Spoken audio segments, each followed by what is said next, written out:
জাতীয় পার্টির সাবেক এমপি টিপু গ্রেফতার। বরিশাল ৩ আসনের সাবেক সংসদ সদস্য ও জাতীয় পার্টির প্রেসিডিয়াম সদস্য গোলাম কিবরিয়া টিপুকে গ্রেফতার করা হয়েছে। বৃহস্পতিবার ১৪ নভেম্বর সন্ধ্যায় দক্ষিণ কেরানীগঞ্জের কোন্ডা ইউনিয়নের বীর বাঘৈর এলাকায় স্থানীয় লোকজন তাকে আটক করে পুলিশের কাছে সোপর্দ করে। তার বিরুদ্ধে হাতিরঝিল থানায় ছাত্র জনতার আন্দোলনে হত্যার অভিযোগ মামলা রয়েছে। বিষয়টি নিশ্চিত করেছেন দক্ষিণ কেরানীগঞ্জ থানার officer in charge OC Mazharul Islam. তিনি বলেন, তার বিরুদ্ধে হাতিরঝিল থানায় একাধিক মামলা রয়েছে। ওই মামলায় গ্রেফতার করা হয়েছে তাকে হাতিরঝিল থানায় হস্তান্তরের প্রক্রিয়া চলছে।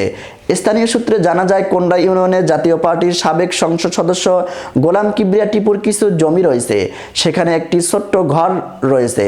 ৫ আগস্টের পরে তিনি ওই ছোট্ট ঘরে আত্মগোপনে ছিলেন। এদিন সন্ধ্যায় বাসার বাইরে বের হলে স্থানীয় লোকজন তাকে দেখে উত্তেজিত হয়ে ওঠে।